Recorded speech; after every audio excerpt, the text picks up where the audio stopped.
वज़ीर आज़म की एडवाइस पर जो है गवर्नर राज के इम्पोजिशन का मामला, और सदर को अब वो कह दें जो उनका ख्याल है और उनकी इंटरप्रिटेशन है कि वज़ीर आज़म चूंकि ये समझें कि जनाब इस वक्त मामला बड़ा ग्रेव है और फिर जॉइंट सेशन के थ्रू उसको अप्रूव करवा लिया जाए, तो वो फिर सदर के थ्रू भी लगाया जा सकता है। इस पे आपकी क्या राय है? कॉन्स्टिट्यूशन में तो वर्ड सदर का है, सदर अपनी पावर्स एक्सरसाइज करता है on the advice of 48, article 48 cover करेगा 48(1), जिसके अंदर वो जो चीजें होती हैं वो प्रेसिडेंट की उस पे एडवाइस पे होती है, चीफ प्राइम मिनिस्टर की एडवाइस पे प्रेसिडेंट करता है। लेकिन वो प्रेसिडेंट का इख्तियार जो इमरजेंसी लगाएगा वो सदर के साइन से लगेगी। जी ठीक, सदर के साइन से लगेगी, लेकिन अगर जॉइंट सेशन के थ्रू इसको अप्रूव करवाया जाता है तो क्या इसमें ऐसी कोई क्लॉज मौजूद है कि सदर उसको ज्यादा देर रोक नहीं सकते? और फिर वो जॉइंट सेशन का तो कहीं उसमें देखें कॉन्स्टिट्यूशन में लिखा हुआ है तो प्रेसिडेंट, उसमें तो कहीं नहीं लिखा कि जॉइंट सेशन से वो अप्रूव करा लें। उसके अंदर तरीका कार दिया हुआ है कि किस तरह से इमरजेंसी होगी, उसको किस तरह से जॉइंट सेशन में लाना होगा, वो आपको पावर्स ऑफ द प्रोविंस जो होंगी वो कोर्ट वो ये सेंटर ले लेगी और मजलिस शूरा ले लेगी, पार्लियामेंट उसकी with the consent of the provincial assembly, ये सारी चीजें वो दी हुई है। लेकिन पॉइंट इज दैट कि इशू जो होगा ऑर्डर और इम्पोजिशन ऑफ जो इमरजेंसी होगा अंडर आर्टिकल 234 वो प्रेसिडेंट के ऑर्डर से होगा। ठीक है, लेकिन 234 में जो जॉइंट सिटिंग का जिक्र है वो इसी हवाले से है ना? वो जॉइंट सिटिंग का हवाला है रिगार्डिंग द प्रोक्लेमेशन के, वो सही है उसको क्या करना होगा, वो उसका तरीका कार होगा कि उसको जॉइंट सेशन में उसका अप्रूव कराना होगा। ये वो उसका तरीका कार है कि इमरजेंसी लगने के बाद के हालात क्या होंगे। इमरजेंसी लगाते वक्त जॉइंट सेशन की बात नहीं हो रही, वो उसके बाद की बात है।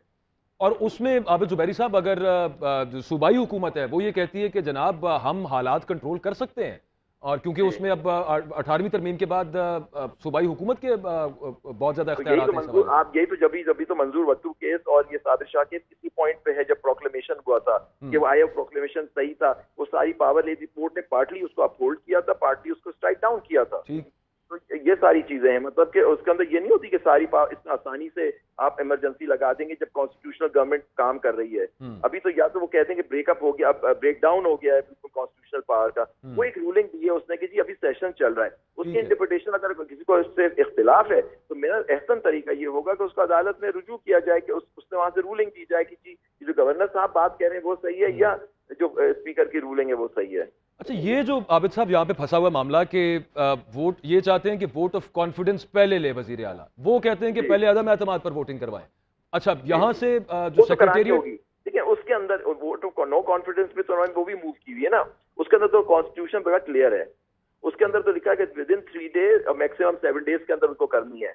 उसको स्पीकर पाबंद है आइन के तहत सेशन बुला के उस पर कराने का वोट ऑफ नो कॉन्फिडेंस पे। अच्छा, मैं उसमें सिर्फ आपसे ये पूछना चाह रहा था, क्या ये पॉसिबल है कि वो कहें कि जनाब अच्छा हम वोट ऑफ नो कॉन्फिडेंस जो मोशन है वो मोशन हम वापस ले लेते हैं, अब पहले आप इसके ऊपर वोटिंग करवाएं? क्या ये मुमकिन है कि जो मोशन अब जमा करवा चुके हैं, वो रेजोल्यूशन जो जमा करवा चुके हैं वो वापस ले लें?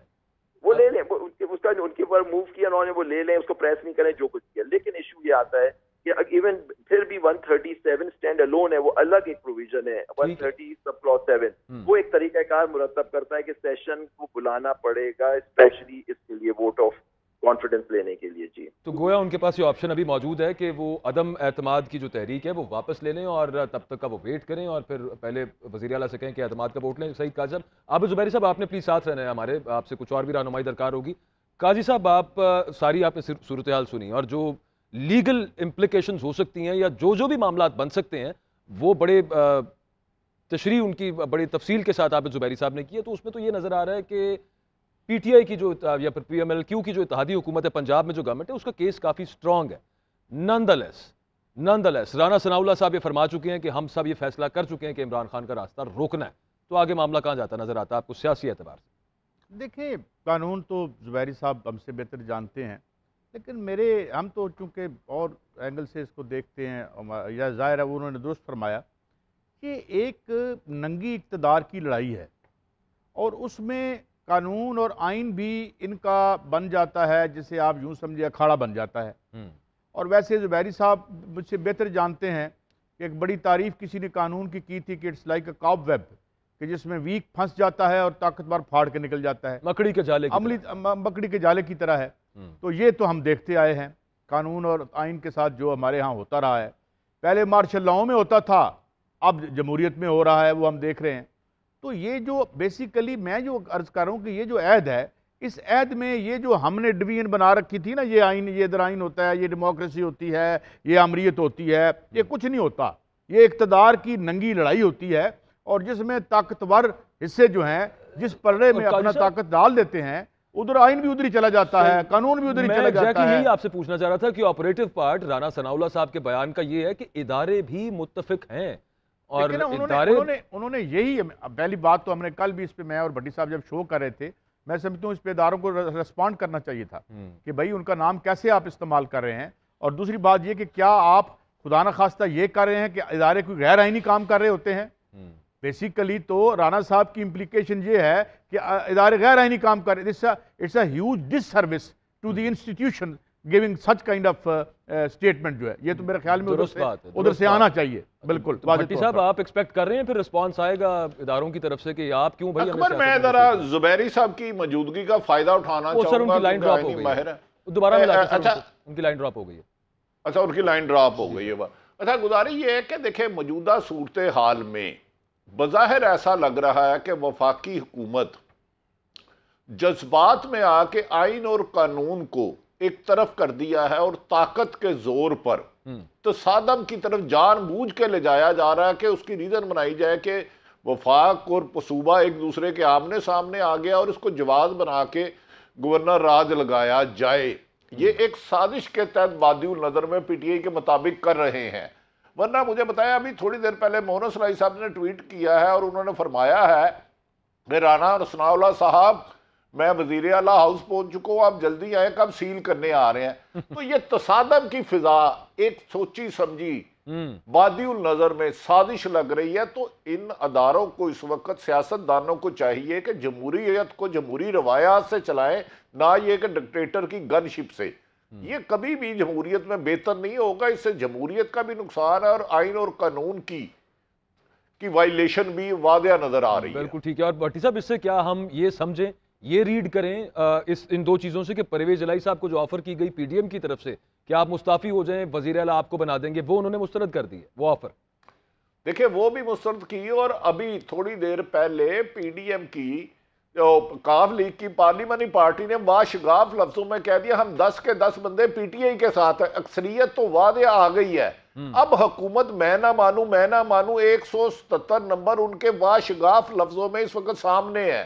تو حکومت بجائے جمہوریت کو جمہوری انداز میں ٹیکل کرنے کی بجائے طاقت سے یا اپنی من مانی خواہشات سے آئین کو بھی چلانا چاہتے ہیں، قانون کو بھی چلانا چاہتے ہیں. جیسے عابد زبیری صاحب نے کہا تھا، قانون کسی کی شخصیت کی ضد اور انا کی بھیڑ نہیں چڑھتا، اسے طریقے سے چلانا پڑتا ہے. تو میرا خیال ہے حکومت جان بوجھ کے صرف جمعے کے خوف سے کہ اسمبلی تحلیل نہ ہو، اور اس میں عدالت کو اس میں لے جائے گی، اور یہ معاملہ پھر عدالت فیصلہ کرے گی حتمی طور پہ کہ کون صحیح ہے. لیکن نمبر گیم یقیناً پی ٹی آئی اور کاف لیگ کامیاب ہو چکی ہے.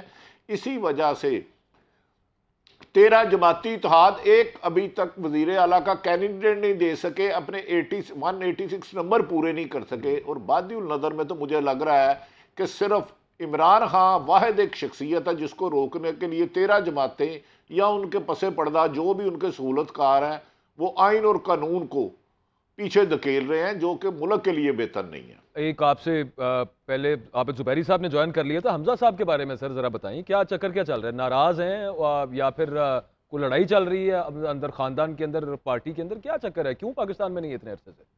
دیکھیں، اصل بات یہ ہے، اگر وہ انہیں بھی سنگینی کا پتہ تھا کہ عمران خان صاحب نے ڈیٹ کا اناؤنس کر دیا 13 کو کریں گے، ان کا اس ملک سے جانا بہت ساری باتوں کی نشاندہی کر رہا ہے. کیونکہ نواز شریف اور مریم نواز شاید کسی اور پچ پہ ہیں. ان کا خیال ہے مریم نواز صاحبہ کا کہ قربانی ہم نے دی تو وزیر اعظم بن گئے شہباز شریف صاحب اور ان کے صاحبزادے حمزہ شہباز. ان کے لیے کوئی عیب بھی نہیں رہا. ان کے یہ بھی ایک شکوہ ہے اپنے بھائی سے مبینہ طور پر کہ 8 مہینے سے وہ وزیر اعظم پاکستان ہیں شہباز شریف صاحب، اور ان کے سگے بھائی نواز شریف پاکستان میں آ ہی نہیں رہے. یہ عدم اعتماد کا اس سے زیادہ حد کیا ہوگی؟